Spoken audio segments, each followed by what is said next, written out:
This woman became the KKK's worst nightmare. They came at night.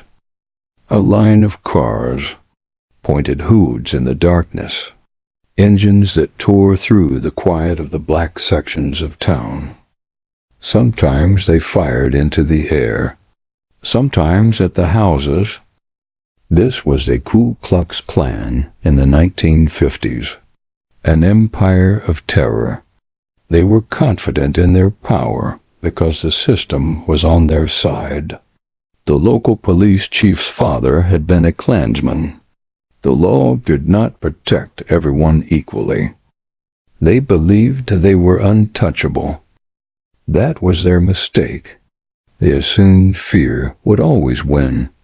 They hadn't counted on a Marine veteran named Robert F. Williams, a man who refused to bow. And they certainly didn't see the woman beside him, the one whose quiet determination would help turn a home into a fortress, stare down a lynch mob, and become their worst nightmare. Her name was Mabel Williams.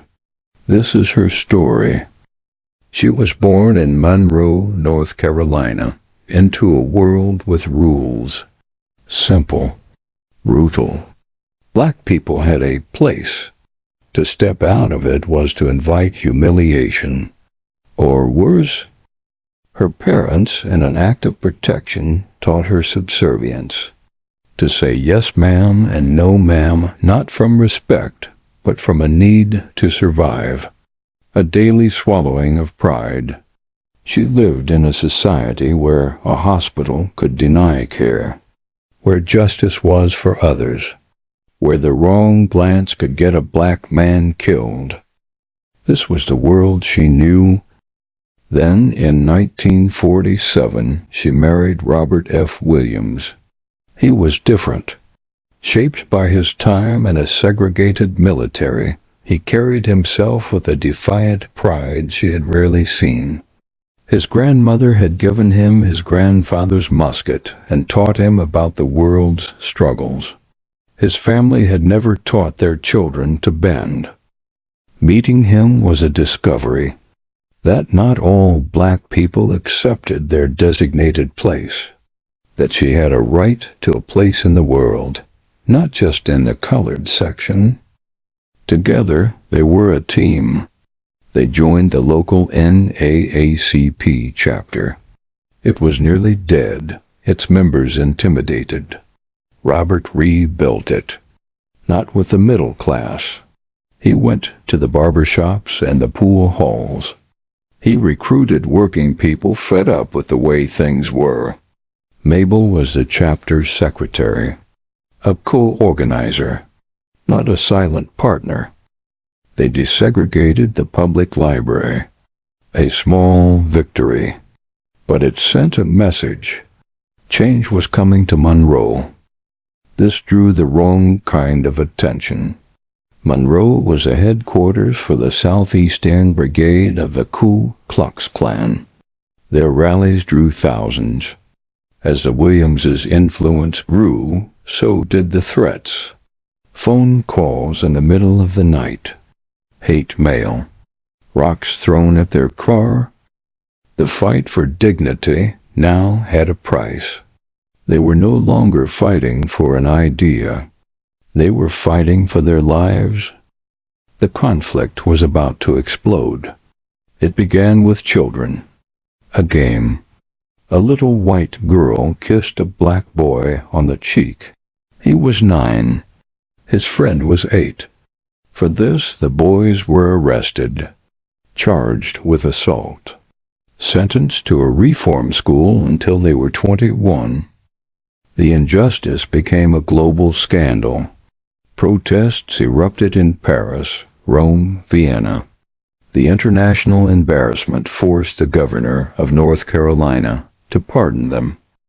But the lesson was learned. The law was not a shield. It was a weapon to be used against them. This was proven in 1959. A white man was tried for the attempted rape of a pregnant black woman. The all-white jury acquitted him. For Robert Williams, that was the end of something. On the courthouse steps, a place met for justice. He said that if the law would not protect black people, then black people must protect themselves. If it is necessary for us to kill, he said, we must be willing to kill. The National NAACP was horrified. They suspended him. They saw his words as a dangerous deviation from nonviolence. But in Monroe, where the Klan rode at night, his words were simple common sense. It was not a call to violence. It was a response to it. Mabel was steadfast. She had answered the threatening calls. She had lived with the fear. Her husband's words were not a provocation.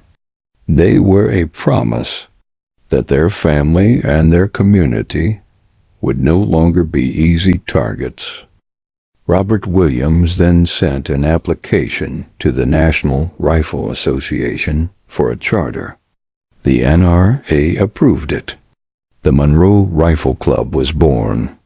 A disciplined group of at least 50 men, many of them veterans, trained and ready to defend their community. This wasn't a mob. It was an organized defense, and Mabel was at its center. She created a women's phone tree, a network to alert the neighborhood when the Klan was mobilizing. When danger was coming, Mabel got on the phone. Their home on Boyd Street became a command center. They dug trenches in the yard. They reinforced the walls with sandbags.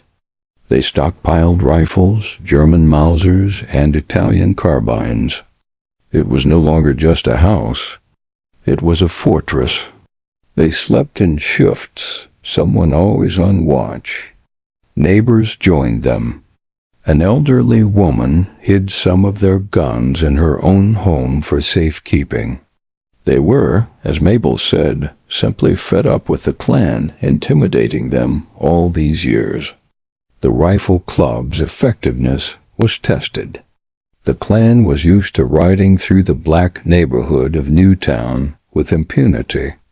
But when they came to attack the home of the NAACP vice president, Dr. Albert Perry, they were met with disciplined rifle fire. The Klan's motorcade scattered and fled. Mabel remembered another night when the guard fired over an approaching KKK motorcade. You could hear cars screeching and flying everywhere. She recalled, Klan night riding in Monroe stopped. The city council, which had once defended the Klan's right to organize, was forced to pass an ordinance banning them from city limits. A powerful truth had been demonstrated. When the Klan could no longer inflict violence without consequence, they became less violent. The balance of power had shifted, not by appeals to conscience, but by the cold reality of armed self-defense. In the summer of 1961, the Freedom Riders came to Monroe. They brought with them a belief in nonviolent protest. In Monroe, they were met with white mobs. The police did not protect them. Beaten, they found themselves in a terrifying position. In a moment of deep irony, they had nowhere to turn for protection but to the man the civil rights establishment had disowned, Robert F. Williams. The town erupted into a full-scale riot. In the chaos, a white couple made a wrong turn and drove into the heart of the black neighborhood.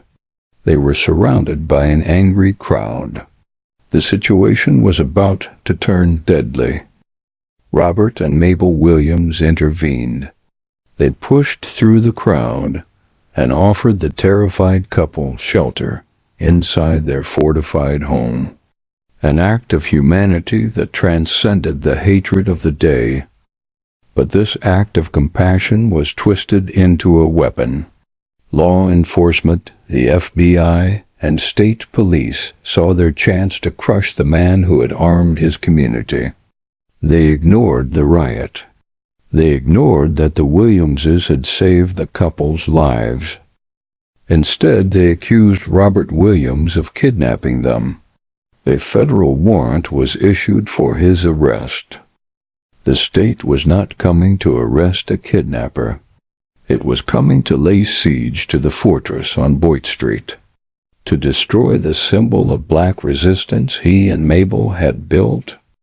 Staying meant a deadly shootout, or a trial that would surely end in prison. They had stood their ground against the Klan, but this was the full weight of the U.S. government. The family had to separate. They had to run. In a harrowing flight from their home, from their country, the woman who had become the Klan's worst nightmare was now a fugitive. They fled to Cuba. Fidel Castro's government granted them political asylum. From Havana, their fight continued. It became a broadcast. Radio Free Dixie, a powerful shortwave program that could be heard across the American South. Mabel was there, narrating segments, helping produce the show. They also published their newsletter, The Crusader, for which she wrote articles and drew editorial cartoons. Together they wrote the book Negroes with Guns, a story of Monroe, a lesson for others. It became a foundational text for a new generation of black activists. In Oakland, a young man named Huey P. Newton read it and was inspired. He would go on to co-found the Black Panther Party for self-defense, its principles a direct descendant of the Rifle Club in Monroe. In 1966, their journey continued to the People's Republic of China. They traveled the world, meeting with leaders like Ho Chi Minh in North Vietnam. They had successfully framed the Black American struggle not just as a fight for civil rights, but as a human rights struggle against a racist system. After nearly a decade in exile, they returned to the United States in 1969. Robert was arrested on the old kidnapping charge. But by then, the case was so transparently false, the charges were dropped.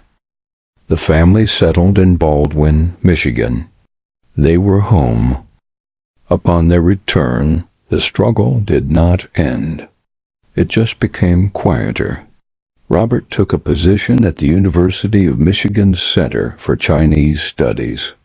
Mabel continued her work. She became a leader in her church. She directed a senior meals program.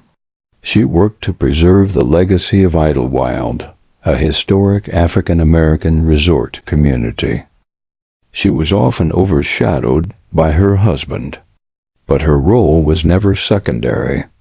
As she stated herself, "I was an active participant, not a housewife."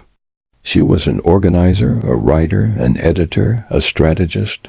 When necessary, a soldier in her own home.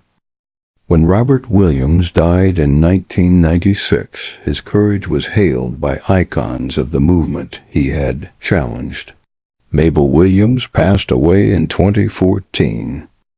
Her life is a testament to a complex truth. The movement for freedom was never just one story. It was fought on many fronts with many tactics. While some marched and prayed, others, like Mabel, stood guard with a rifle. Her story is a reminder that in the face of systemic terror, the act of self-defense is not aggression.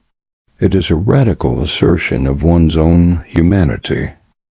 Mabel Williams was a wife, a mother, and a community organizer. When faced with the hooded armies of the Ku Klux Klan, she refused to be a victim. She picked up a gun. She organized her neighbors. And she fought back. She was a revolutionary hiding in plain sight. A woman who reminded the world of one simple truth. Power lasts only as long as people believe it cannot be touched.